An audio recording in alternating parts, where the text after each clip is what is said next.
जुजुलपा अनि नमस्कार सम्पूर्ण दर्शकबिनहरुमा भाषा कला र संस्कृति प्रवर्धनको लागि सदैव तत्पर रहिआएको ओएसएन च्यानलमा पुनः एकपटक हजुरहरुमाझ हाम्रो जात्रा संस्कृति अनि चाडपर्वको कुराकानी र चर्चा गर्न हजुरहरुमाझ प्रस्तुत भइसकेकी छु। म प्रस्तुतकर्ता श्रीना प्रजापति। दर्शकबिन, समय छ नयाँ वर्षको, पक्कै पनि वसन्त ऋतुको आगमन अनि नयाँ वर्षको आगमन समागम अति नै सुन्दर र बाजागाजाको साथमा नयाँ वर्षलाई स्वागत गर्ने हाम्रो संस्कृति र चाडपर्वको कुराकानी गर्न आज हामीसँग प्रस्तुत हुनुभएको छ भक्तपुरको ध्रुवताराका रूपमा चिनिने हाम्रो सम्माननीय संस्कृतिविद ओम धौबडेलज्यू। हामी कार्यक्रममा स्वागत गर्नेछौँ। नमस्कार। हजुर नमस्ते। धेरै पछि भेट भयो हाम्रो। धेरै पछाडि यो धेरै लामो ग्यापिङ हो, फेरि भेट भयो। तपाईले भने जस्तो नयाँ वर्षको अवसरमा फेरि हामीलाई भेट्ने मौका जुराएको छ। अवश्य पनि नयाँ वर्ष सबै सम्पूर्ण दर्शकबिनहरुमा व्यक्तिगत तर्फबाट साथसाथै सम्पूर्ण ओएसएन टिमको मार्फतबाट सबैलाई शुभकामना प्रस्तुत गर्दछु र साथसाथै हजुरहरुमा आज बिस्केट जात्राको कुराकानी गर्न हामी तपाईहरुमा ओम धौबडेलज्यूसँग कुराकानीको केही झलक हजुरहरुमा प्रस्तुत गरिरहेका छौं। दर्शकबिन, सर, हाम्रो यो बिस्केट जात्रा नयाँ वर्ष दुईटा शब्द जुन छ, के यो एउटा सिमिलर वर्ड हो कि कस्तो छ यो? अब अहिले धेरैले बिस्केट जात्राको सन्दर्भमा नव वर्षलाई जोडेर नव वर्ष बिस्केट जात्रा भनेर जुन आउँछ, तर यहाँ हामीले देखिराखेको बिस्केट जात्रा र नव वर्ष दुईटा छुट्टै पर्व हो। र बिस्केट जात्रा भन्दाखेरि यो अमूर्त रूपमा यो भक्तपुर बासिन्दाहरूले परापूर्व कालदेखि मनाउँदै आएको एउटा यहाँको मौलिक जात्रा हो। र जुन जात्रा विशेष गरिकन विश्वध्वज जात्रा भनेर यो चैत्र शुक्ल मसान्तको दिनमा लिङ्गो उभ्याउने र वैशाखको 1 गते चाहिँ त्यही लिङ्गो चाहिँ ढाल्ने जुन विश्वकेतु जात्रा नै वास्तवमा चाहिँ विश्व जात्रा अथवा हाम्रो बिस्का जात्रा र बिस्केट जात्राको रूपमा अहिले प्रसिद्ध भएको जात्रा हो भने, नव वर्ष चाहिँ चैत्र शुक्ल मसान्तको दिनमा सूर्य यो 12वटा राशिमा प्रत्येक राशिबाट अर्को राशिमा सर्छ र यो प्रत्येक राशिबाट सर्ने बेलामा हाम्रो यो 12वटा राशिमध्ये मीन राशिबाट जब सूर्य चाहिँ मेष राशिमा प्रवेश गर्छ त्यसपछि चाहिँ सम्वत फेरिन्छ है। र यो सम्वत फेरिने दिन र यो जुन चाहिँ बिस्केट जात्रा चाहिँ एकै दिन पर्दाखेरि विशेष गरिकन बिस्केट जात्रालाई नव वर्षसँग जोडिएर हेरेको मात्र हो, तर वास्तवमा चाहिँ यो दुईटा भिन्नै चाहिँ छुट्टै महत्त्वका चाहिँ महत्त्वपूर्ण पर्वहरू हुन्। बिस्का जात्रा भन्नुभयो, बिस्केट जात्रालाई नेवारी भाषामा अझ भनौँ नेपाल भाषामा बिस्का जात्रा। बिस्काको अर्थ चाहिँ के हो? बिस्का वास्तवमा चाहिँ मैले भनिसकेँ, यो विश्वकेतु जात्राको अप्रभंश एक समयमा बिस्क्याट जात्रा भयो र यो बिस्क्याट जात्रा भनेर मल्लकालमा मल्ल राजाहरूले यो ठ्यासापुहरू धरपौहरू जति पनि शान्ति स्वस्ति गरेका पहिलाका पूजा पर्वका चाहिँ विषयवस्तुका चाहिँ ठ्यासापुहरूमा टिपोट गर्दाखेरि यसलाई बिस्क्याट जात्रा भनेर भनियो है। तर पछि चाहिँ वास्तवमा चाहिँ यो हाम्रो नेवार समुदायभित्र यसलाई चाहिँ बिस्का जात्राबाट चाहिँ त्यसैको अप्रभंश रूप बिस्का जात्रा भयो र कयौँले यसलाई के भन्छ भने काठमाडौँ उपत्यकाभित्र मनाउने जात्राहरूमध्ये अलगै प्रकारको जात्रा भएको कारणले गर्दाखेरि यसलाई बिस्का भनेको छुट्टै प्रकारको जात्रा भएकोले यसलाई बिस्का जात्रा भनेको भनेर पनि भन्नेहरू नभएको होइन। र कसैले के भन्छ भने यो जुन लिङ्गो उभ्याउँदाखेरि त्यहाँ एक जोडा चाहिँ हलिमपत्त भनेर ध्वजा उठाउने चलन छ। त्यो ध्वजालाई चाहिँ नाग नागिनीको संज्ञा दिएर यो चाहिँ के भने एक टाका चाहिँ यो राजकुमारीको नागबाट चाहिँ प्रत्येक दिन 2टा नाग निस्केर यहाँका राजकुमारहरूलाई चाहिँ दसेर मार्ने र यो एकजना प्रतापी राजकुमारले त्यो कुरो थाहा पाएर त्यसले चाहिँ त्यो जुन नाग नागिनीलाई काटेर यो जात्रा चलाएको हुँदाखेरि यसलाई नेवारी भाषामा बिस्याट खाट अर्थात् सर्प मार्यो र झुन्यायो भनेर त्यसैको अप्रभंश बिस्क्याट भयो र अहिले बिस्का भयो भन्नेहरू पनि पाइन्छ। तर वास्तवमा चाहिँ यो किंवदन्तीहरू मात्र हो र यसलाई चाहिँ अध्ययनको क्रममा यो चाहिँ वास्तवमा चाहिँ विश्व जात्रा नै हो। संसारको सबैभन्दा लामो ध्वजा नेपालमा छ यो विश्वमा चाहिँ कहीँ नभएको यति लामो ध्वजा जुन 55 हात लामो चाहिँ यो लिङ्गोमा चाहिँ तपाईँको भुइँसम्म लट्रक्क लट्रिने गरिकन जुन एक जोडा त्यहाँ चाहिँ बालेर पोथी भनेर ध्वजा त्यसमा राखिन्छ। त्यसमा भएका जुन चाहिँ एउटामा चन्द्रमा अर्कोमा सूर्य, त्यसपछि आएर गणेश कुमारदेखि लिएर त्यसमा चाहिँ अष्टमातृकाका चिन्हहरूदेखि लिएर त्यहाँ चाहिँ वज्रदेखि लिएर कयौँ त्यसमा चाहिँ जुन यो ध्वजामा प्रयोग हुने चित्रहरू छ त्यो चित्रहरू सबै चाहिँ हाम्रो यो विश्व ध्वजा अथवा चाहिँ हलिमपत्तमा छ। र यो हलिमपत्त भनेकै वास्तवमा चाहिँ विश्व ध्वजा पनि हो। हलिमपत्त भन्नुहोस् न, हलिङ भनेको संसार, आकाश, हलिममय भन्छ हामी, विश्वलाई हलिमय भन्छ नेवारी भाषामा है। त्यही हलिङ र पत्त भनेको ध्वजा, त्यही हलिम पत्त भएरै वास्तवमा चाहिँ विश्व ध्वजा भएको कारणले गर्दाखेरि यो विश्व केतु जात्रा भनेको वास्तवमा चाहिँ यो ध्वजा फहराउने जात्रा हो। र यो ध्वजा किन फहरायो त, यहाँ प्रश्न आउँछ। यो प्रत्येक यो जुन चाहिँ चैत्र महिनाको यो अन्तिम दिनमा ध्वजा फहराएर वैशाखको 1 गते किन ध्वजा चाहिँ यो ढाल्नु पर्यो, यो चाहिँ यो विषयमा चाहिँ गौतमी पुराण तन्त्रमा यो विषयमा एउटा चाहिँ के भनेर भनेको छ भने म यसलाई चाहिँ तपाईँलाई अलिकति यो चाहिँ पढेर म सुनाइदिन्छु। जस्तै के भनेको छ भने त्यहाँ गौतमी तन्त्रमा चैत्र च विश्व जात्रा ध्वज स्यो स्थापक चरेट सर्वे दुखान दिन यशन्ति सर्व शत्रुडा याय चे ध्वजा मजनक पश्चाते सक्रमे बिन। यो के भनेको भने चैत्र शुक्ल मसान्तको दिनमा ध्वजा उठाएर त्यसको भोलिपल्ट त्यो ध्वजा चाहिँ थाल्यो भने शत्रु नाश हुन्छ, दुःख नाश हुन्छ भनेर त्यहाँ भनेको हुन्छ। त्यसैले यो विश्व जात्रालाई अथवा चाहिँ बिस्केट जात्रालाई शत्रुहन्ता जात्रा पनि भनिन्छ। र यो शत्रुहन्ता जात्रा मनाउनको कारण के हो भने परापूर्व कालमा भगवानहरूको युद्ध हुँदाखेरि पनि जसले जितेको हुन्छ त्यसले ध्वजा फहराउने चलन छ। र ध्वजा फहराउँदाखेरि हामीले धेरै महाभारतमा चाहिँ पाण्डवले जित्दाखेरि ध्वजा फहराएको होइन, र कौरवले जित्न खोज्दाखेरि ध्वजा फहराएको, अथवा इन्द्रले राक्षसहरूमाथि हमला गरेर उसले चाहिँ विजय प्राप्त गर्दाखेरि ध्वजा फहराएको, यस्ता कयौँ हामीले ध्वजाहरू फहराएको चाहिँ उदाहरण हामी देख्न सक्छौँ। भने लिच्छवीहरूले पनि यहाँका किराँतीहरूलाई पराजित गरिसकेपछि त्यो पराजित भएकै अवसरमा कसैलाई पराजित गर्न सकेको खुसियालीमा लिच्छवीहरूले यो ध्वजा फहराएर मनाएको जात्रा नै वास्तवमा चाहिँ विश्व केतु जात्रा हो। र यसैलाई चाहिँ यहाँका नेवारी भाषामा यहाँ स्थानीयहरूले अहिले पनि यसलाई चाहिँ बिस्का जात्रा भनिँदै आएको चाहिँ यो वास्तवमा चाहिँ अहिलेसम्मको अध्ययनले चाहिँ थाहा भएको कुरा हो।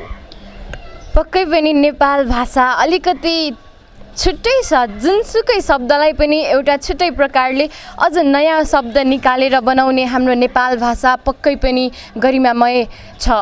त्यस्तै नेवार समुदायमा मनाइने यस भक्तपुर क्षेत्रमा जति पनि बसोबास गर्ने नेवार समुदाय छन्, नेवार समुदायमा मनाइने यस बिस्केट जात्रा अहिले नेवार समुदायको मात्र नभई पुरै राष्ट्रको एउटा सम्माननीय जात्रा बन्न पुगेको छ। दर्शकबिन, नयाँ वर्षलाई स्वागत गर्दै यहाँका व्यक्तित्वहरू पक्कै पनि रमझमका साथ बाजागाजाका साथ भैरवको रथलाई तान्दै र लिङ्गोलाई उठाउँदै ढाल्दै बिस्केट जात्रा मनाउने गर्दछन्। त्यस्तै हाम्रो भैरवको रथ न्यातापोल अझ भनौँ तौमडी भन्नुपर्ला नेपाल भाषामा भन्दाखेरि, तौमडीबाट दुवै ठाउँबाट तानातान गरेर जहाँ लगियो त्यताको मानिस जित्ने जुन हाम्रो कन्सेप्ट र हामीले सुन्दै आएको छ, यो कस्तो छ, यो के यसले के भन्न खोजेको हो?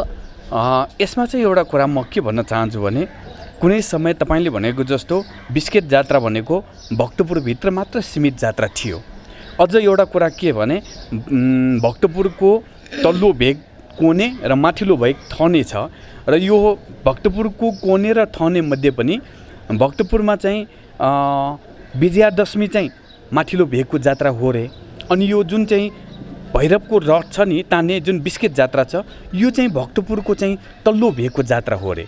कुनै समय यो भैरवको जात्रा अथवा बिस्केट जात्रा भनेको त तौमडी लेको लाकोलाछेभित्र मात्र सीमित जात्रा थियो।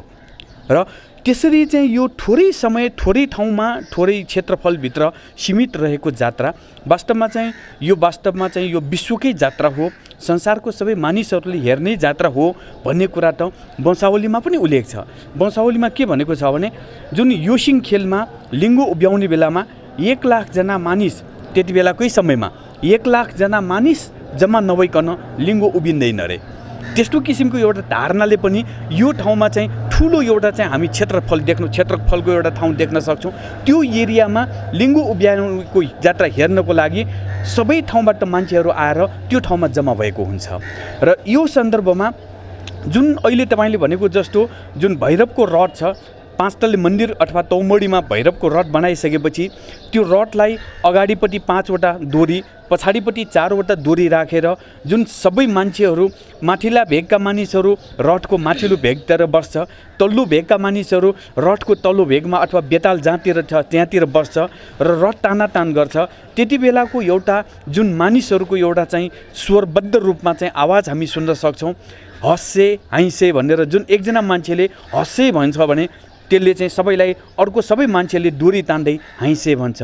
हस्से र हाइसेको जुन एउटा चाहिँ आवाजले त्यो ठाउँ गुन्जायमान हुन्छ र त्यहाँ चाहिँ आफ्नै ठाउँतिर रथ लैजानको लागि भरमग्दुर प्रयास गरेको हुन्छ र रथलाई चाहिँ आफ्नो भेगतिर लान्न पाउँदाखेरि तिनीहरू एकदम खुसी हुन्छ र उनीहरू चाहिँ के हो भने अब यो वर्ष आफ्नो भगवान आफ्नो एरियामा आफ्नो क्षेत्रतिर प्रथमपल्ट आएको हुँदाखेरि भगवानले हामीप्रति दया राख्छ, हामीप्रति करुणा राख्छ, हाम्रो चाहिँ दिलो ज्यान अथवा हाम्रो भलो ज्यान हुन्छ, हामी चाहिँ सुखसँग बाँच्न पाउँछ 1 वर्षसम्म भन्ने किसिमको एउटा मनमा त्यो जुन आत्मसन्तुष्टि आत्मविश्वासका साथ मान्छेले आफ्नो शक्तिलाई त्यहाँ प्रयोग गरेको हुन्छ नि, त्यसले चाहिँ के भन्छ भने वास्तवमा चाहिँ हाम्रो एकताभित्र नै शक्ति छ हैन। हामी फुट्यो भने अर्काले हामी माथि हेप्छ र जुट्नुपर्छ भन्ने एउटा सन्देश त्यहाँ दिन्छ र त्यो माथिल्लो भेगमा जतिवटा टोल भए पनि तल्लो भेगमा जतिवटा टोल भए पनि त्यो क्षणमा त्यो टोल त्यो आपसको चाहिँ झै झगडालाई बिर्सेर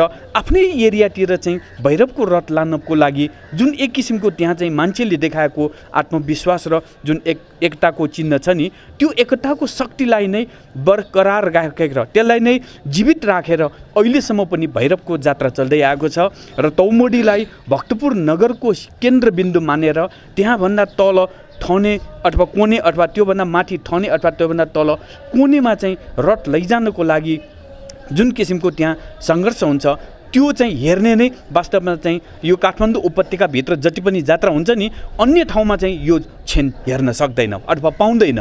र यही क्षण हेर्नको लागि अहिले काठमाडौँ, भक्तपुर, पाटन जति पनि यो काठमाडौँभित्रका मानिसहरू मात्र नभएर विदेशीहरू र विदेशी च्यानलले समेत त्यो क्षणलाई चाहिँ त्यहाँ चाहिँ त्यसलाई चाहिँ त्यो क्षणलाई चाहिँ त्यसमा आफ्नो क्यामेराभित्र समेटेर संसारलाई देखाउनको लागि चाहिँ अवसर जुटाइराखेको यो क्षणमा चाहिँ वास्तवमा चाहिँ हामीले चाहिँ यो भैरवको रथ अथवा भैरवको रथ तान्ने जुन क्षण छ त्यसलाई चाहिँ संसारको सबैभन्दा अमूर्त कलाको लागि एउटा बेजोड नमुना हो। त्यो बेजोड नमुना चाहिँ भक्तपुरमा हामीले हेर्न पाउँछ भनेर हामीले प्रचार गर्नुपर्ने अथवा देखाउनुपर्ने अवस्था चाहिँ आजको समयको चाहिँ माग पनि हो। पक्कै पनि आफ्नो संस्कृतिलाई संरक्षण गर्ने हाम्रो धर्म, हाम्रो कर्तव्यलाई हामीले पालना गर्नै पर्दछ। त्यस्तै हँसे र हाइसे पक्कै पनि हाम्रो संस्कृतिविद ओम धौबडेलज्यूले भनि नै सक्नुभयो। हँसे र हाइसेको जुन स्वर छ त्यही समय विस्केटको समयमा जुन स्वरले हाम्रो हरेक व्यक्तित्व जसले भैरवको रथलाई तल र माथि तान्ने गर्दछन् उहाँहरूको लागि एउटा प्रोत्साहनको आवाज बनेको छ हँसे र हाइसे। त्यस्तै भैरवको रथ सर, हाम्रो जुन भैरवको रथ छ हामी देख्न सक्छौँ जब तानिन्छ भैरवको रथ तल र माथि गरेर त्यो रथ एकदम हल्लिने गरिन्छ, जुन देख्दा पनि जसले हेरिरहेको हुन्छ उनीहरू आफैलाई पनि एकदम डरलाग्दो खालको जुन सिन क्रिएट हुन्छ। त्यसरी नै के यो एउटा हानिकारकवाला भएन र यो जुन जात्रा गरिने जुन पर्व छ तल र माथि तान्दाखेरि कतिपय मानिसहरू त्यही रथमा झुन्डिएर रमणीय पलहरू बनाइरहेका हुन्छन्। त्यस्तै हेर्ने मान्छेलाई त त्यति साह्रो डर लाग्छ भने त्यहाँ जुन माथि रथमा बस्ने जति पनि छन् उनीहरूलाई कस्तो हार्मफुलहरू त्यस्तो केही हुन्छ या हुँदैन?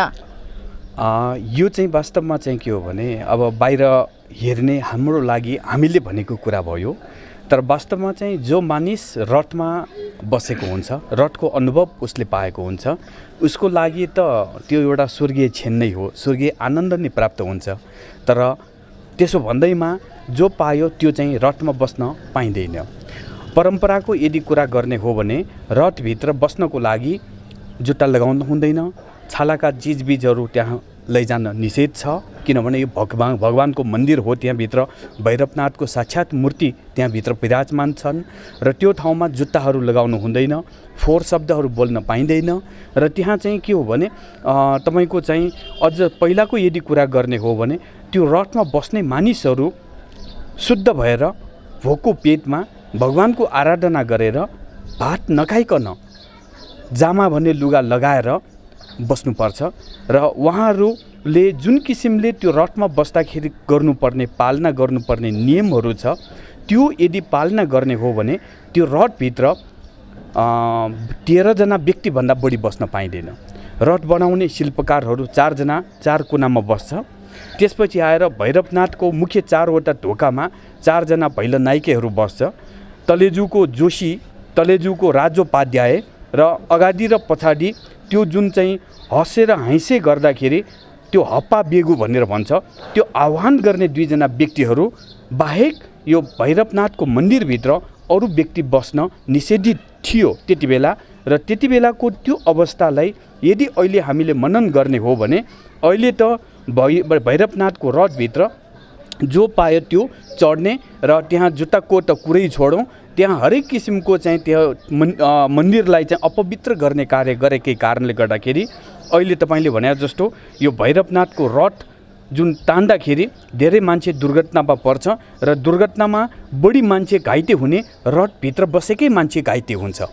जो रथमा बसेको हुन्छ त्यो रथ चल्दाखेरि रथ जस्तो चलेको छ त्यस्तै तरिकाले आफ्नो जिउलाई चलाउन जानेन भने रथभित्र यति धेरै चाहिँ ज्वाइनहरू छ, त्यो ज्वाइनमा चाहिँ तपाईँको चाहिँ मासु च्यापेर औँला च्यापेर त्यो शरीरको भाग कुरूप बन्न सक्ने र त्यो मान्छे दुर्घटना हुने धेरै त्यहाँ चाहिँ सम्भावनाहरू भएको कारणले गर्दाखेरि यो रथमा बस्ने मानिसहरूलाई पहिलेदेखि नै उहाँहरू चाहिँ त्यसबाट चाहिँ उहाँहरू परिचित भएका व्यक्तिहरू बाहेक अरू मान्छेहरू रथमा बस्दाखेरि प्रायःजसो घटना हुने दुर्घटनाहरू हुने जस्तो विशेष गरिकन पाङ्ग्रामा वरिपरि बस्ने मान्छेहरू साह्रै केयरफुल हुनुपर्ने र उहाँहरू बढी जसो दुर्घटनामा पर्ने हुँदाखेरि हामीले के भन्न सक्छौँ भने परम्परालाई जोगाउँ, संस्कृतिलाई जोगाउँ। पहिलेदेखि नै हामीले मनाइ आएको जस्तो गरिकन जो व्यक्ति त्यहाँ बस्ने अधिकारवाला व्यक्तिहरू हुनुहुन्छ उहाँहरूलाई मात्र बस्न दिएर अन्य व्यक्तिहरूलाई यदि रथमा नबसिकन उहाँहरू रथ तान्ने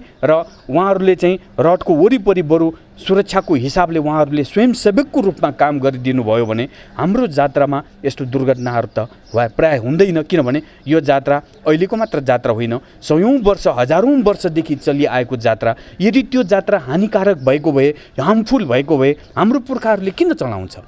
त्यो जात्राले त हाम्रो संस्कृति जोगाइराखेको छ, हाम्रो इज्जत जोगाइराखेको छ। हामी भक्तपुरको मात्र भन्छौँ, यो भक्तपुरको मात्र होइन, विश्वकै जात्रा हो। संसारमा चाहिँ व्हील अथवा चक्काको आविष्कार हुन नसक्दाखेरि युरोपमा इङ्ल्यान्डमा चक्काको आविष्कार गर्न नजानेको समयमा हाम्रो पुर्खाले त्यत्रो भैरवनाथको रथ चक्काले नै गुडाएर एक ठाउँबाट अर्को ठाउँमा लैजान सक्ने प्रविधि विकास गर्यो। सयौँ मन काठकै काठले बनेको चुकुलको एउटा पनि किल्ला नभएको त्यत्रो रड बनाउन जान्यो भने त्यो कसरी हार्मफुल हुन्छ? त्यो त प्रविधिको उच्चतम विकास हो। त्यो प्रविधिको उच्चतम विकासलाई हामीले आफ्नो जनजीवनमा अनुसरण गर्न जानेन, त्यो दुःखको कुरा त अर्कै पाटो छ। तर हाम्रो पुर्खाले दिएको त्यत्रो भैरवनाथको रथ जुन प्रविधिको कुरा छ, जहाँ शिवको कुरा छ, जहाँ काष्ठकलाको कुरा छ, एउटा मन्दिर बनाउन जानेको छ। उहाँहरूले टुक्रा काठका टुक्रा जोडेर एउटा सिङ्गो मन्दिर बनाउन जानेको छ र त्यो मन्दिरलाई आफूलाई मन परेको ठाउँसम्म तानेर लैजान सक्ने प्रविधिको विकास गरेको छ। त्यसैले हामीले यो कुरालाई मनन गरेर जसरी हामीले सास लिँदाखेरि एकचोटि हामी सास लिन्छौँ, अर्कोचोटि हामी सास छोड्छौँ, त्यसलाई आरोह अवरोह भन्छ। त्यही आरोह र अवरोह नै वास्तवमा चाहिँ हँसेर हाँसे हो भन्ने कुरा हाम्रो पुर्खाहरूले हामीलाई सिकाएर गएको जुन कुरालाई हामीले यो भैरवनाथको रथसँग जोडेर त्यसबाट हामीले फाइदा लिने जान सक्ने कुराहरू सकेसम्म बढी फाइदा लिनुपर्छ भन्ने जस्तो मलाई लाग्दछ। पक्कै पनि दर्शकबिन, हाम्रो संस्कृति हाम्रो पहिचान हो र हाम्रो पहिचान नै हाम्रो शान।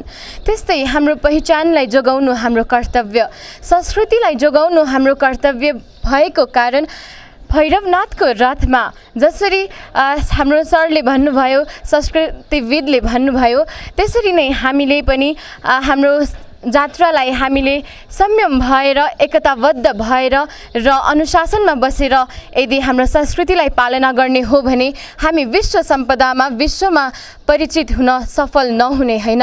त्यस्तै हाम्रो जुन भैरवनाथको जात्रा अझ रथ तान्ने जुन जात्रा छ त्यसमा तपाईँले भन्नुभयो बेताल र भैरवनाथको मूर्ति रहन्छ।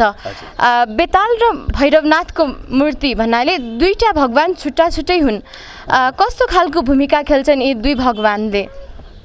यसमा चाहिँ सबभन्दा पहिले मैले अघि पनि भनिसकेँ, बिस्केट जात्रा भनेको कुनै बेला लिङ्गो उभ्याउने र लिङ्गो ढाल्ने मात्र हो। र यो लिङ्गो ढाल्ने र लिङ्गो उभ्याउने जुन चाहिँ जात्रा छ, त्यो जात्रा हेर्नको लागि अघि पनि भनिसकेँ, 1 लाख मानिस जम्मा हुनुपर्छ। र यो संसारमा सबै ठाउँमा नाम चलेको जात्रा भएको कारणले गर्दाखेरि एउटा कथा किंवदन्ती के छ भने, एक ताका चाहिँ यो अहिलेको काशी विश्वनाथ भनेको जुन चाहिँ बनारस हो, बनारसको विश्वनाथ भगवान समेत मानिसको रूप लिएर यो जात्रा हेर्न आएको थियो अरे।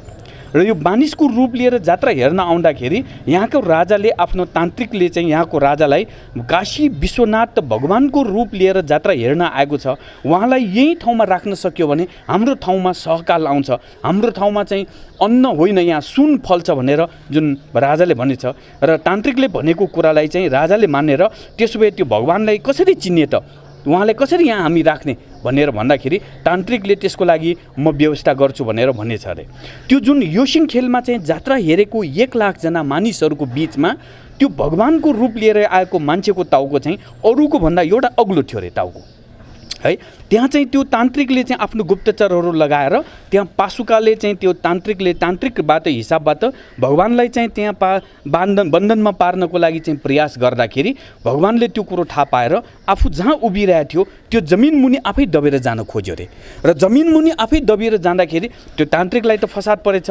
त्यति बेला चाहिँ त्यो जात्रा हेर्नको लागि भर्खर खेतबाट काम गरेर आएको एकजना आइमाईको जुन यहाँ चाहिँ कम्मरमा भिनेको हँसिया थियो, त्यो हँसिया निकालेर त्यसले चाहिँ त्यो भगवानको टाउको समातेर काटिदिएछ अरे। काटिदिएपछि अब भगवान जस्तो मान्छेलाई मैले काटेँ, अब भगवानलाई म के गरौँ भन्दाखेरि भगवानले के भनेछ अरे, म यहाँबाट 7 चोटि उफ्रिन्छु, मलाई 7वटा चाहिँ बाटो भएको ठाउँमा स्थापना गर भनेपछि त्यो जुन अहिलेको योसिङ खेलबाट 7 चोटि उफ्रेको प्रत्येक ठाउँ चाहिँ भैरव भनेर अहिले पनि पुजिने परम्परा छ। र 7वटा बाटो भएको ठाउँ भनेको अहिलेको तौमडी हो। तौमडीमा 7वटा बाटो छ, त्यो ठाउँमा चाहिँ भैरवनाथको मूर्ति राखेर त्यहाँ स्थापना गर्यो। र भगवान त के गर्न आएको थियो, यहाँ प्रत्येक वर्ष त्यो जात्रा हेर्न आएको हो। त्यसैले प्रत्येक वर्ष तौमडीमा रथ बनाएर त्यो रथमा चाहिँ काशी विश्वनाथलाई रथमा राखेर लिङ्गो उभ्याएको जात्रा हेर्न लैजान्छ। हेर्नुहोस् है। र यो लिङ्गो उभ्याउने जात्रा हेर्न लैजाँदाखेरि नै काशी विश्वनाथलाई त्यो जुन चाहिँ रथमा राखेर लैजान्छ। र त्यो काशी विश्वनाथकै वाहन चाहिँ बेताल हो। त्यो अगाडि बसेको बेताल हो नि, त्यो मानिस रूपी वाहन हो। त्यो भनेको एउटा सानो बच्चा हो रे। त्यसैले यो बिस्किटको समयमा तौमडी टोलमा ल्याएको लाकुलाछेमा कोही अपरिचित सानो बच्चा केटाकेटी आएर केही चिज माग्यो भने दिनुपर्छ भनेर त्यो ठाउँको मानिसहरू प्रसिद्ध भएर यदि त्यहाँ कोही बालकहरू आएर केही चिज मलाई दिनुहोस् अथवा केही चिज उसले हुलडङ्गा गर्न खोज्यो भने गाली गर्दैन, किनभने त्यो बेतालको रूप हुनसक्छ भनेर है। र त्यो बेताल भनेको अगाडि बसेको हुन्छ अरे। एकताका काठमाडौँ पाटन भक्तपुरको बिचमा लडाइँ भएछ, मल्लकालको कुरो है। र त्यति बेला कान्तिपुर र ललितपुर मिलेर भक्तपुरमा आक्रमण गर्न आएछ। कति बेला भने यही बिस्किटको समयमा। र कान्तिपुर र ललितपुर मिलेर आक्रमण गर्न आउँदाखेरि यहाँ चाहिँ सबै मान्छे घरभित्र लुकेर बसेछ, कोही पनि मान्छेले रथ तान्न आएन रे। भैरवको रथ तौमडीमा त्यत्तिकै ठिङ्रिङ्ग उभिरहेको थियो अरे।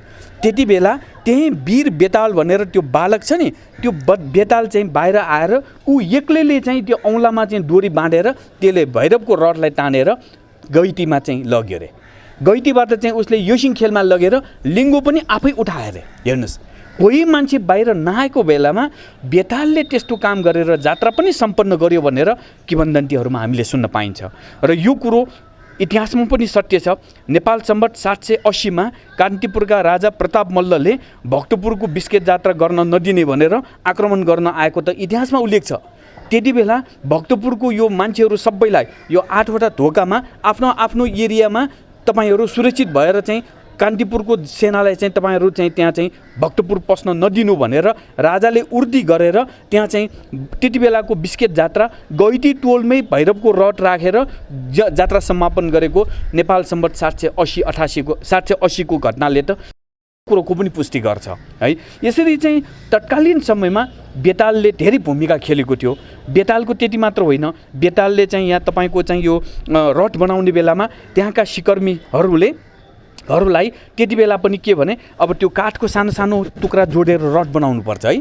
त्यहाँ सानो सानो त्यो काठको टुक्राहरू नभेटिएर त्यहाँ रट बन्न नपाइराखेको अवस्थामा एउटा सानो बच्चा आएर तपाईँले खोजेको काठ ऊ यहीँ हो भनेर खुट्टाले यसो छोइदियो अरे है। अनि त्यो चाहिँ काठ साँच्चीकै त्यही काठ रहेछ, उसले अघिदेखि खोजेको नपाएको। त्यो सिकर्मीले त त्यो काठ राखेपछि रड बनाउने गर्यो।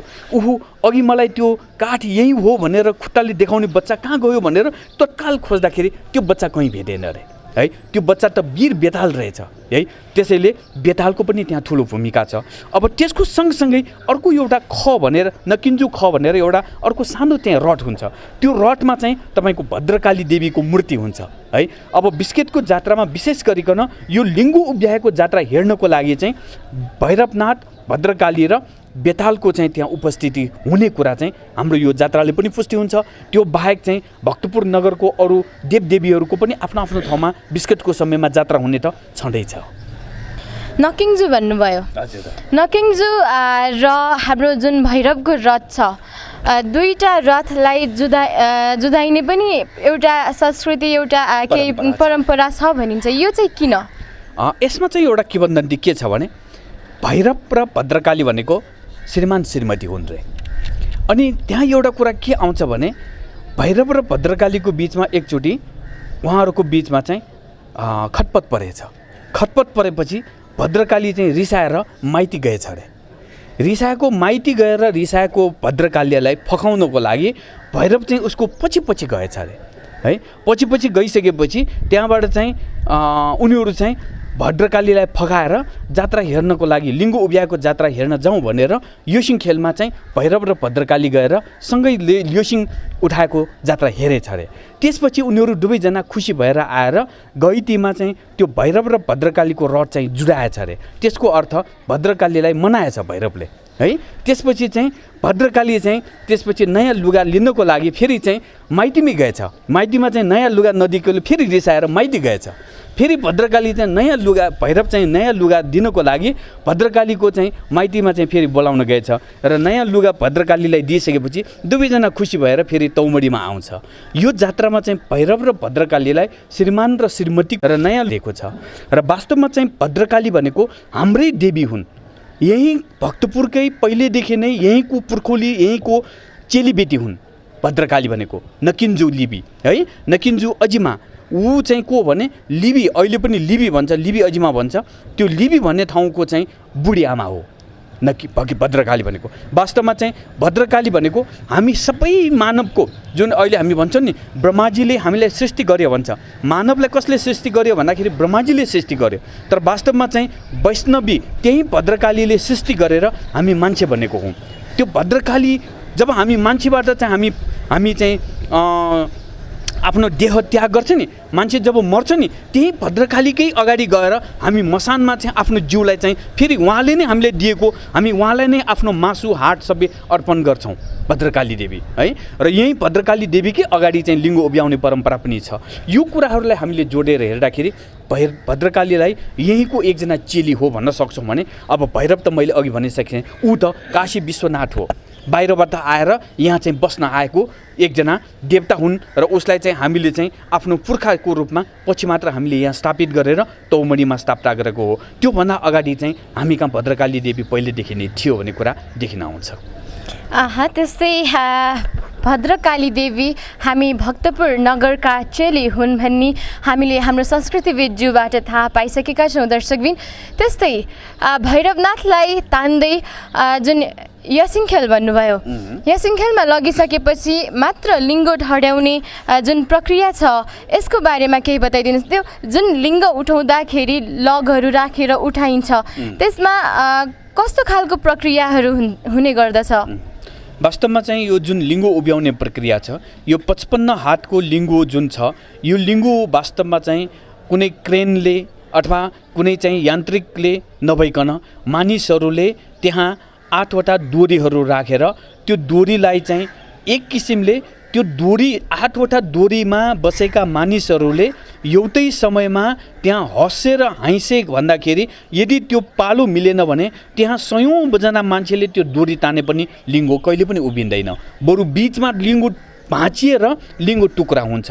तर जब त्यो 8वटा डोरीमा बसेका मानिसहरूले एउटै समयमा हँसेर हाँसेको आवाज मिलाएर जब त्यो लिङ्गो उठाउँछ नि, त्यति बेला त्यो लिङ्गो चाहिँ सर उभिन्छ र उभिएको लिङ्गोलाई बिचमा चाहिँ तपाईँको कैँची जस्तो चाहिँ एउटा चाहिँ त्यहाँ हुन्छ, त्यसले चाहिँ त्यसलाई चाहिँ जोड्दै त्यसलाई चाहिँ भरोसा दिँदै जब त्यो चाहिँ अलिकति घरको 2 तला जति माथि आउँछ त्यसपछि त्यसलाई तान्न सजिलो हुन्छ र त्यो चाहिँ जुन भक्तपुरको पूर्वतर्फ डोरीहरू लगेर त्यसलाई चाहिँ त्यो लिङ्गो उभ्याइन्छ र त्यो लिङ्गो जति उभिन्छ नि त्यति त्यहाँ त्यो एउटा चाहिँ त्यहाँ भित्र चाहिँ एउटा प्रविधि छ कि त्यो उभिएको लिङ्गो चाहिँ तपाईँको भित्रको त्यो चोका छ नि, त्यो त्यसको छेउ चाहिँ त्यहाँ तपाईँको हामी चिउरा कुट्ने जस्तै त्यहाँ चाहिँ तपाईँको बजी ल्यायो भनेर त्यहाँ ठुलो चाहिँ त्यहाँ चाहिँ त्यो काठका चाहिँ उसले चाहिँ त्यसमा चाहिँ बजी ल्यायो भनेर त्यसलाई चाहिँ प्रेस गर्दै त्यसलाई उभ्याएको हुन्छ।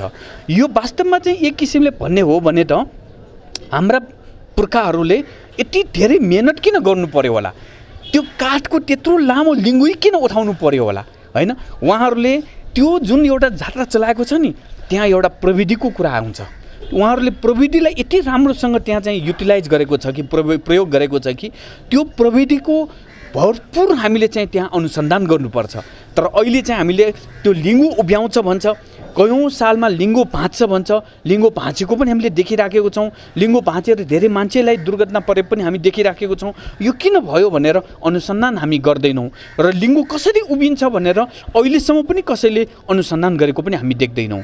र अहिले चाहिँ तपाईँले त्यो लिङ्गो उभ्याउने ठाउँमा जुन मैले पनि देखिराखेको छु त्यहाँ ढुङ्गाले छापिएको छ, त्यहाँ चाहिँ तपाईँको चाहिँ त्यो काठको जुन कैँचीहरू चाहिँ भाँच्यो भनेर त्यहाँ फलामको युज गरेको छ।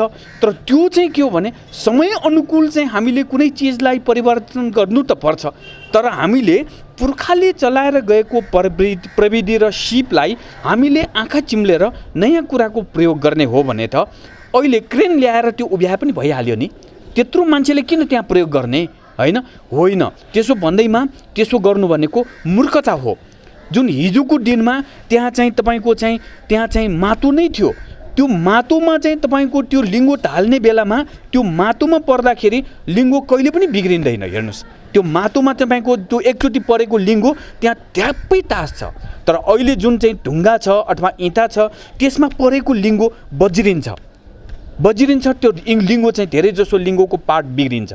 पहिला यो योसिङगोबाट लिङ्गो ल्याउँदाखेरि यो जुन अहिलेको खोला छ त्यो ठुलो खोलाबाट तबियाखुसी भन्छ, त्यो तबियाखुसीबाट ल्याउँथ्यो। त्यसमा त्यति बेला धेरै पानी बगेको हुन्थ्यो, त्यो पानीमै त्यो लिङ्गोलाई राखेर त्यो तानेर जहाँ त्यो अप्ठ्यारो हुन्छ त्यहाँ मात्र मान्छेहरूले हेरेर अरू ठाउँमा चाहिँ त्यो लिङ्गो ल्याउँदाखेरि त्यो लिङ्गो यति राम्रो हुन्छ कि त्यो लिङ्गोमा कहीँ एक टुक्रा पनि घाउ परेको हुँदैन।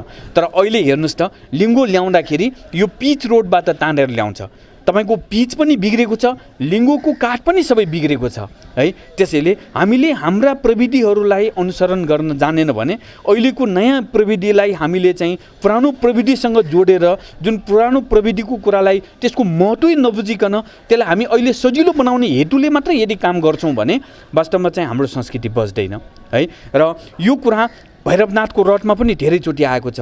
भैरवनाथको रथको पाङ्ग्रा तान्दाखेरि आवाज आयो रे, घिरिङ किरिङ आवाज आएर मान्छे सबै डरायो रे। त्यसैले आवाज नआउने गर्नु पर्यो भनेर तपाईँको त्यो औँसीमा पाङ्ग्रा बस्ने ठाउँमा तपाईँको ग्रिज हाल्यो। हेर्नुहोस्, ग्रिज हाल्दाखेरि अब तपाईँको आवाज त आएन। आवाज नआउँदाखेरि तपाईँको के भयो भने कयौँ वर्ष मान्छे मर्यो। किन मर्यो त? भैरवनाथको रथ आएकै मान्छेले थाहा पाएन। पेटीमा बसेर गफ गरिरहेछ, रथ अगाडि आएर आफूले रथले खिचिसक्यो। तर पहिला त्यो आवाज आउँदाखेरि मेरो घरमा गाइती टोलमा तौमडीबाट रथ तानेरखेरि क्याफे न्यातापोलबाट अलिकति पर गएपछि नै मेरो घरसम्म आवाज आउँथ्यो र भैरवनाथको रड आइसक्यो। भैरवनाथको रडको घिरिङ घिरिङ आवाजले एउटा कुरा के भन्छ भने त्यो भैरवनाथको घिरिङ घिरिङको आवाज त तपाईँको टाढा टाढासम्म पुग्थ्यो अरे। भक्तपुरभन्दा बाहिर बसेका मान्छेहरू त्यही आवाज सुनेर ओहो मेरो भक्तपुरमा त भैरवको रड तानिसक्यो, म मेरो काममा यहाँ बस्नु हुँदैन भनेर बिराबाजी भएर उनीहरू भक्तपुरको बिस्केट जात्रामा आउँथ्यो रे पहिला पहिला है। त्यसैले हामीले यस्ता प्रविधिका कुराहरू यो जुन चाहिँ यसमा प्रयोग भएका चाहिँ सिपका कुराहरू लिङ्गो कसरी उभ्याउँछ भन्ने कुराको यदि तपाईँ दृष्टान्त उदाहरण हेर्न सक्न चाहनुहुन्छ भने अझ जेठा गणेशको एउटा लिङ्गो उभ्याउने अर्को चाहिँ तालाको टोलमा छ, त्यहाँको प्रविधि हेर्नुहोस्। एकदम सङ्कुचित एकदमै चाहिँ तपाईँको चाहिँ सानो ठाउँमा त्यहाँ चाहिँ मान्छेले कसरी लिङ्गो उभ्याउँछ र कसरी ढाल्छ, सँगै बसेको त्यहाँ चाहिँ कुनै पनि सम्पदामा कुनै पनि ठाउँमा चाहिँ अरू ठाउँमा क्षति नपुग्ने गरिकन त्यो ठाउँमा लिङ्गो उभ्याएको उदाहरण त हामी तालाकोको दिन सक्छौँ नि है। त्यस्तो प्रविधिको कुराको हामीले भरपुर उपयोग गर्न जान्यो भने यो जुन लिङ्गो उभ्याएको प्रविधि छ नि यो पनि चाहिँ संसारको लागि एउटा चाहिँ महत्त्वपूर्ण उपहार हुनसक्छ। पक्कै पनि दर्शकबिन संस्कृति अघि नै भनिसके, संस्कृति हाम्रो पहिचानलाई बचाउनु हाम्रो कर्तव्य। त्यस्तै लिङ्ग उठाउँदाखेरि हाम्रो परापूर्वकालदेखि जुन संस्कृति चलिआएको छ, काठको एउटा लग हालेर लिङ्ग उठाउने जुन प्रवृत्ति हामीलाई सिकाउँदै आउनुभएको छ हाम्रो परापूर्वकालदेखि, त्यसैलाई नै हामीले यदि पालना गर्दै जाने हो भने हाम्रो जति पनि अहिले दुर्घटना हुने गर्दछ यस जात्रामा त्यो पक्कै पनि कम हुने गर्दछ। दर्शकबिन हामीले हाम्रो परापूर्वकालमा सिकाइएको चलनलाई हामीले यदि त्यसलाई फलो नगर्ने हो भने हामीले कसरी आफ्नो संस्कृति बचाउने? त्यसरी नै जसरी तालाकोमा एउटा संयम भएर सबैजना मानिसहरू एकजुट भएर आफ्नो संस्कृतिलाई निरन्तरता दिइरहेका छन्, त्यसरी नै यदि हामीले आफ्नो भैरवनाथको रथलाई तान्दाखेरि जुन संस्कृति हामीलाई परापूर्वकालदेखि सिकाउँदै आइराख्नु भएको छ त्यस संस्कृतिलाई पालना गर्दै र हाम्रो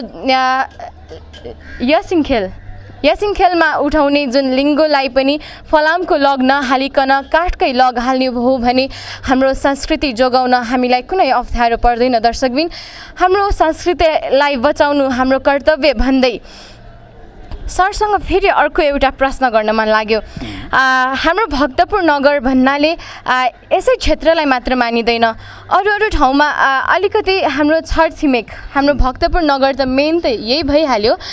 जुन साइडमा रहेको हाम्रो मध्यपुर थिमी छ, लोकन्थली छ, कतुन्जे छ, त्यस ठाउँमा पनि त बिस्केट जात्रा मनाइने गरिन्छ होला। त्यहाँको जुन सिन्दुर जात्रा, जिब्रो छेडिने जात्रा छ त्यसको बारेमा पनि थोरै जानकारी दिइदिनुहोस् न। यसमा चाहिँ म एउटा कुरा के भन्न चाहन्छु भने बिस्केट जात्रा भनेपछि यो चैत्र शुक्ल मसान्तको 4 दिन अगाडि, विशेष गरिकन चैत्रको 27 गते अथवा 28 गते पर्छ। यो चैत्रको 27-28 गते जुन भैरवको रथ तानेपछि बिस्केट जात्रा सुरु भयो भनेर हामी भन्छौँ नि, यो चाहिँ हाम्रो अध्ययनको कमी जस्तो मलाई लाग्दछ। बिस्केटको जात्रा त तपाईँको चाहिँ पसाद चढेको दिनबाटै सुरु भइसक्यो। पसाद चढे भनेको पिसाद चतुर्दशी। पसाद चढेको दिनमा काठमाडौँको टोखामा लिङ्गो उभ्याएपछि बिस्केट जात्रा सुरु भइसक्यो। तपाईँले भक्तपुरको मात्र कुरा गर्दा हामी बिस्केटको कुरा गर्दाखेरि भक्तपुरको मात्र आउँछ, तर वास्तवमा चाहिँ बिस्केट भनेको भक्तपुरको मात्र होइन। काठमाडौँको टोखामा पनि बिस्केट जात्रा हुन्छ, पाटनको थसीमा पनि बिस्केट जात्रा हुन्छ, काभ्रेपलाञ्चोकको साङ्गामा बिस्केट जात्रा हुन्छ, खड्पु भनेर जुन श्रीखण्डपुर छ त्यहाँ पनि बिस्केट जात्रा छ। त्यस्तै गरिकन यो जुन धुलीखेल छ, धुलीखेलमा पनि बिस्केट जात्रा हुन्छ। त्यस्तै मध्यपुर थिमीको अहिले थिमी बोडे नगदेशमा पनि बिस्केट जात्रा हुन्छ। त्यस्तै चरखण्डीमा पनि बिस्केट जात्रा हुन्छ, टोखाको सपन तीर्थमा पनि बिस्केट जात्रा हुन्छ। त्यस्तै गरिकन केही समय अगाडि मात्र यो भक्तपुरको सुडालमा पनि बिस्केट जात्रा मनाएको सन्दर्भ यहाँ जोड्न सकिन्छ यो अहिले पछिल्लो समयमा। त्यस्तै भक्तपुरको दक्षिण भेगको कटुन्जी भेगमा, गुन्डु भेगमा पनि बिस्केट जात्राका क्षणहरू हामी देख्न सक्छौँ।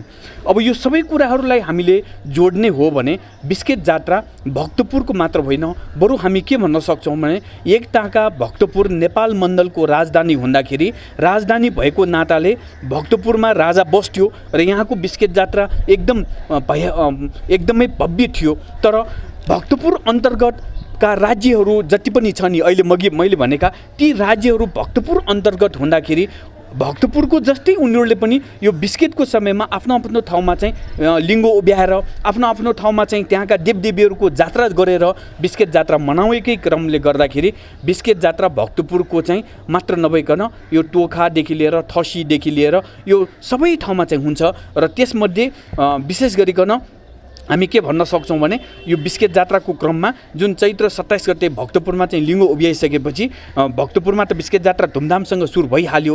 त्यसपछि चाहिँ अन्य ठाउँमा पनि बिस्केट जात्राको क्रममा लिङ्गो उभ्याउने, लिङ्गो ढाल्ने, त्यहाँका देवदेवीहरूको जात्रा गर्ने, जस्तै बोडे ठिमी हामी चाहिँ यतातिर गयो भने त्यहाँको जुन जिब्रो छेड्ने महालक्ष्मीको जिब्रो छेड्ने जात्रा, त्यस्तै गरिकन सिन्दुर जात्राहरू 32 खटको जात्राहरू एकदम त्यहाँको चाहिँ महत्त्वपूर्ण जात्राहरू हो भने जुन यो साङ्गा मा पनि लिङ्गो उभ्याउने, लिङ्गो ढाल्ने जात्रा र त्यहाँका स्थानीय देवदेवीहरूको जात्राहरूको पनि हामी उदाहरण हामी यहाँ देख्न सक्छौँ। त्यस्तै गरिकन यो श्रीखण्डपुरमा पनि त्यहाँ गणेशको जात्रा गरेर त्यहाँ पनि लिङ्गो उठाउने जात्रादेखि लिएर त्यहाँ पनि विभिन्न प्रकारका मानिसहरूले त्यहाँको आफ्नो आफ्नो गुठीहरू पनि त्यो समयमा सञ्चालन गरेर जात्रा गर्छ।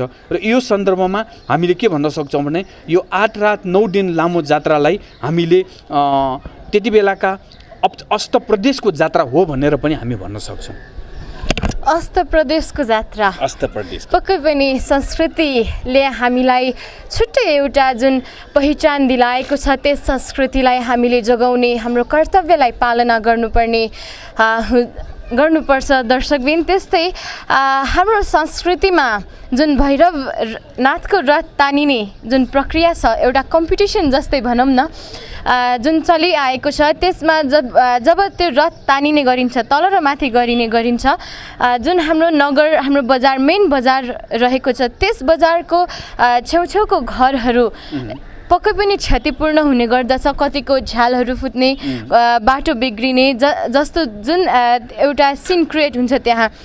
त्यसले के यो एउटा अलि नराम्रो प्रवृत्ति जस्तो भएन र जब रथ तान्दाखेरि त्यो हाम्रो जति पनि भक्तपुरवासीहरू छन् उहाँहरूको घरमा क्षति हुँदा त अलि नराम्रो भयो नि, होइन र? यसमा चाहिँ एउटा कुरा के छ भने भैरवको जुन रथ छ त्यो रथको जुन ठुलो भयावहता, त्यसको जुन पाङ्राहरूदेखि लिएर त्यसको अगाडिको जुन बेतौसी भन्छ, पछाडिपट्टि लामो पुच्छर हुन्छ, त्यो वास्तवमा चाहिँ रथलाई ब्यालेन्स गर्नको लागि, सन्तुलन गर्नको लागि र यो नेपाल मण्डलमा मनाउने जात्राहरूमध्ये भव्य जात्राको रूपमा राजा भूपतिन्द्र मल्लले यो रथलाई यस्तो तरिकाले विकास गरेको थियो। र त्योभन्दा अगाडिसम्म त यो रथ चाहिँ सानै शैलीको रथ थियो र राजा जगज्योति मल्लको पालामा यो रथ सानै थियो। सानो रथ हुँदाखेरि जुन जात्रा गर्दाखेरि खासै क्षति पुग्दैन थियो। त्यति बेला अहिलेको जस्तो सहर पनि विकसित भएका थिएनन्।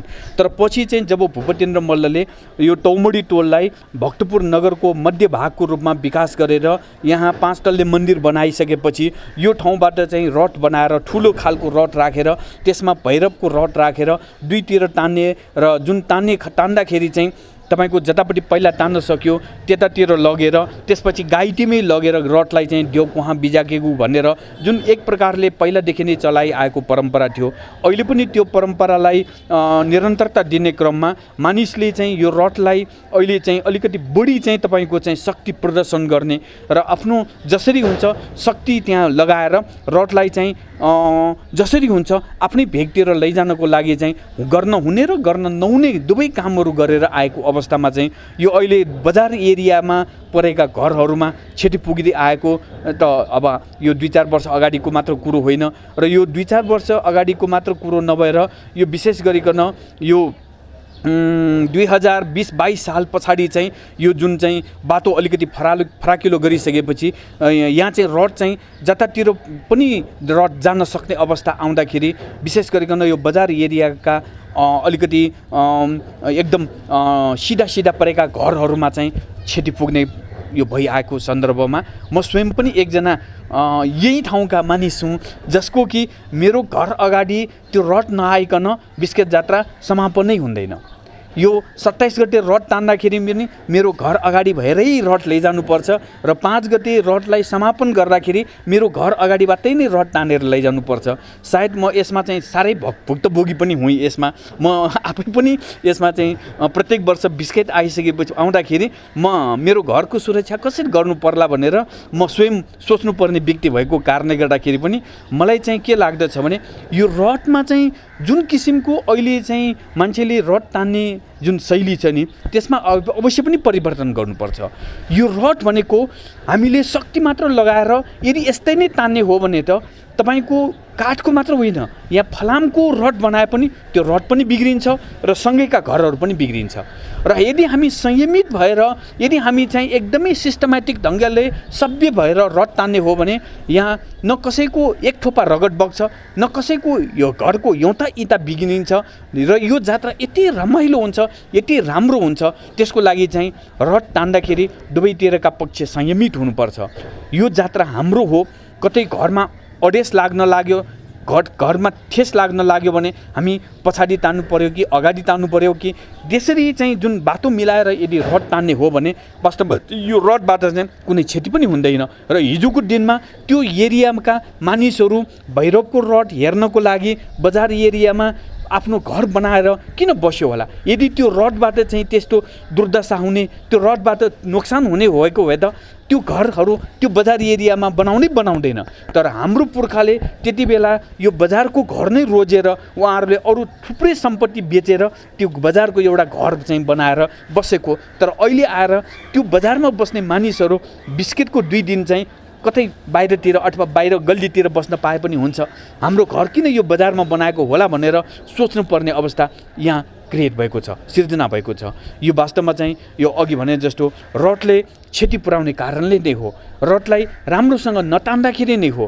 र रडलाई अहिले चाहिँ आफ्नो घर बचाउनको लागि मान्छेले बालुवाहरूका बोरा राखेर अथवा ठुल्ठुलो ढुङ्गाहरू राखेर बाटोमा दुईतिर चाहिँ त्यो हामी देख्न सक्छौँ। त्यसले गर्दाखेरि हाम्रो जात्रा हेर्न आउँदाखेरि कति क्रुप हुन्छ। बजार एरिया राम्रो बनाएर सफा सगर गर्नुपर्ने ठाउँमा हामी त्यो एउटा कन्जेस्टेड एकदमै चाहिँ रड एउटा मात्र जान मिल्ने गरिकन जुन अहिले चाहिँ तपाईँ यो त्यस्ता चाहिँ बोराहरू राखेको देख्दाखेरि त यो किन यसरी गरेको होला भनेर विदेशीहरूले अथवा बाहिरबाट आएको मान्छेले प्रश्न सोध्छ। हामीलाई त थाहा छ, मलाई त थाहा छ, मैले आफ्नो घर बचाउनको लागि यो बोरा राखेँ, तर त्यो बोरा राख्नु मेरो कर्तव्य होइन। किनभने जात्राको समयमा मान्छेहरू त्यहाँ बाटोमा चाहिँ आउने बेलामा बाटोमा चाहिँ अप्ठ्यारो हुने गरिकन मैले त्यो जुन चाङ राख्नु भनेको मेरो त्यो गलत काम हो। तर मैले गलत काम किन गर्नु पर्यो? मैले मात्र होइन, बजारमा बस्ने सबै मान्छेले त्यो सोच्नु गरिराखेको अवस्थामा अब हामीले चाहिँ यो सोच्नुपर्छ कि भैरवनाथको रड जाने एउटा ट्र्याक हामीले किन नबनाउने? जसरी हामी चाहिँ घाइतेबाट लेको लाकुलाछेबाट चाहिँ योसिङख्यो जाँदाखेरि त्यहाँ हेर्नुहोस् त दुईतिरको गल्ली कति कन्जेस्टेड छ है, यता पनि छोला जस्तो छ। तर त्यो एरियाका मानिसहरू यति ढुक्क भएर आफ्नो घरमा बसेर जात्रा हेर्छ कि त्यो रड यता पनि आउने चान्स छैन, उता पनि जाने चान्स छैन। किनभने त्यो रड एउटा ट्र्याकमा त्यो पाङ्ग्रा परेपछि यति सरर त्यो ठाउँबाट तल जान्छ, माथिबाट तलबाट माथि आउँछ। त्यसरी नै भक्तपुरको जहाँसम्म रड जात्रा हुन्छ नि त्यहाँसम्म हामी त्यसरी ट्र्याक खोल्न सक्छौँ। यसमा चाहिँ मैले भक्तपुर यो बिस्केट जात्रा सम्बन्धी थुप्रै मैले चाहिँ यो मिटिङहरूमा म सहभागी हुँदाखेरि मैले प्रस्ताव पनि गरेको थिएँ।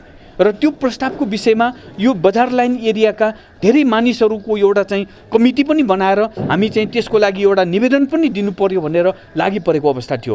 र यो गर्न सक्यो भने वास्तवमा चाहिँ जात्राबाट चाहिँ अझ राम्रो होला जस्तो मलाई लाग्छ। पक्कै पनि दर्शकबिन हाम्रो संस्कृतिलाई कसरी एउटा सिस्टमेटिक ढङ्गले कसरी चाहिँ नि एउटा राम्रो ढङ्गले हाम्रो भक्तजनहरू मार्फत र हाम्रो सम्पूर्ण विश्वमा कसरी चिनाउने हाम्रो संस्कृतिलाई भनेर सोच्नु हाम्रो कर्तव्य हो।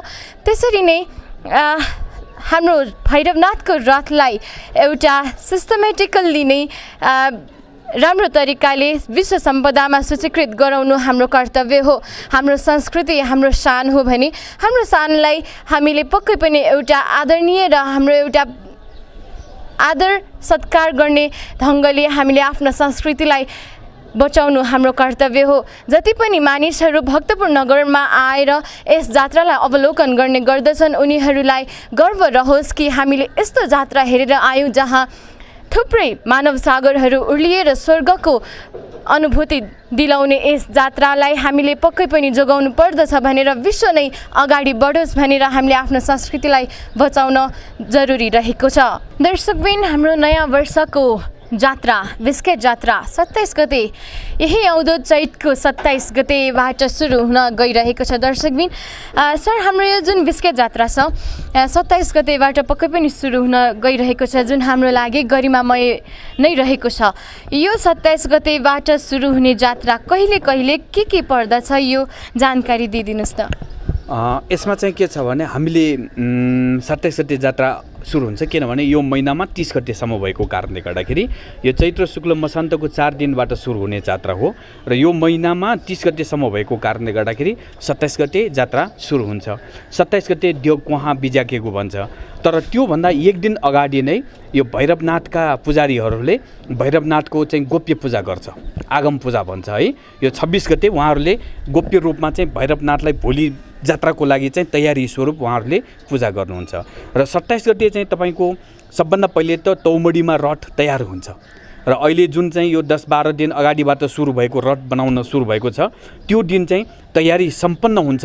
तयारी सम्पन्न भएकै क्रममा सबभन्दा पहिले त्यसमा बेताललाई चाहिँ त्यहाँ बाँधिन्छ, बेताललाई त्यहाँ प्रतिस्थापित गर्छ र बेताललाई राखिसकेपछि भैरवनाथलाई पनि त्यो रथभित्र राखेपछि अनि रथ तान्न सुरु हुन्छ।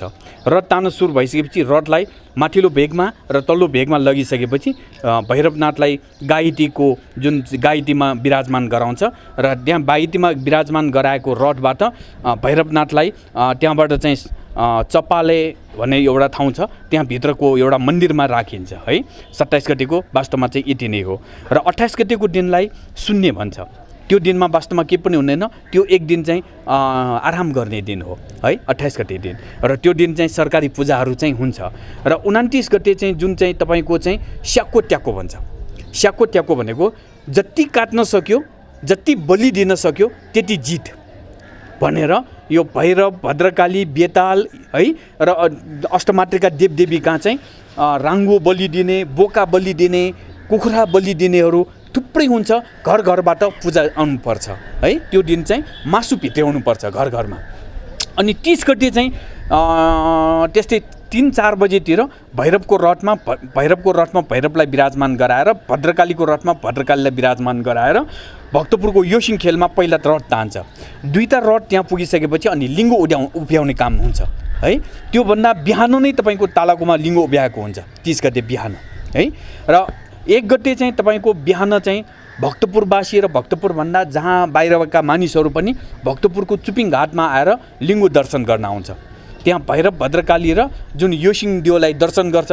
पहिलाको त्यहाँको खोला राम्रो थियो हुँदाखेरि त चुपिङ घाटमा मुख धोएर अनि एउटा गीत नै छ, चुपिङ गाले मूल खोसीले योसिङ देव दर्शन आए, भैरव भद्रकाली दर्शन आए भनेर गीत गाउँदै बाजागाजाका साथ अपार मानव सागर त्यो ठाउँमा आउँछ र त्यो ठाउँमा लिङ्गो उभ्याएको पनि उहाँहरूले प्रत्यक्ष आफ्नै आँखाले हेर्छ।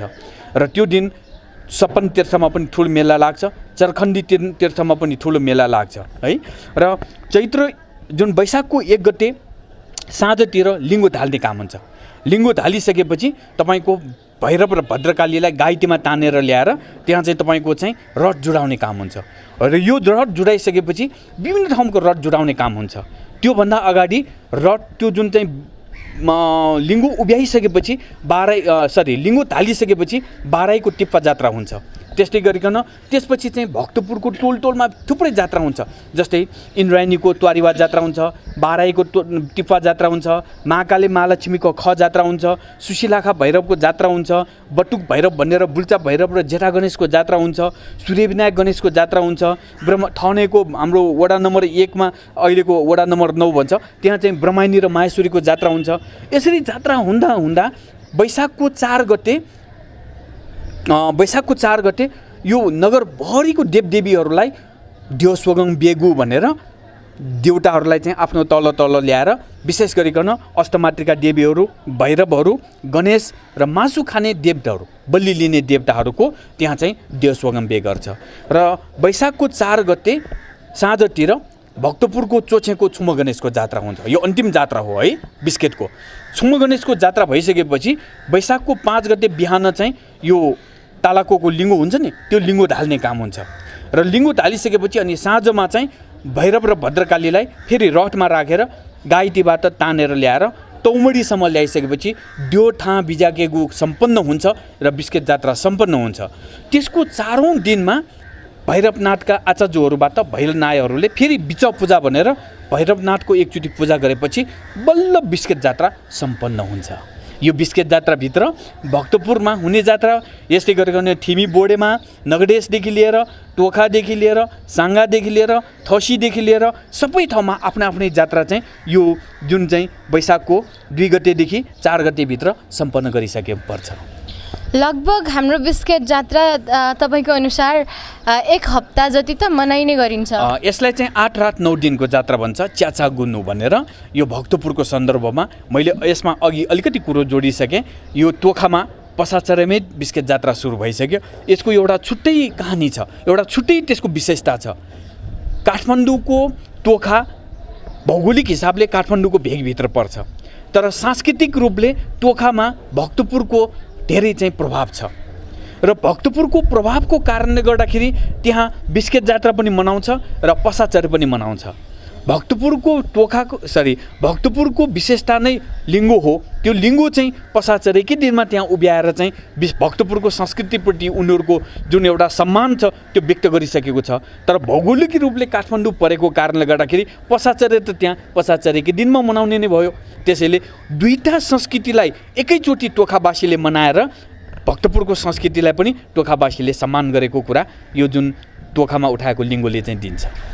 पक्कै पनि हाम्रो नेपाल विभिन्न जात जाति, विभिन्न समुदायले विभिन्न समयमा विभिन्न संस्कृति मनाएर संस्कृतिलाई अनुसरण गरेर चलिएको देश हो हाम्रो नेपाल।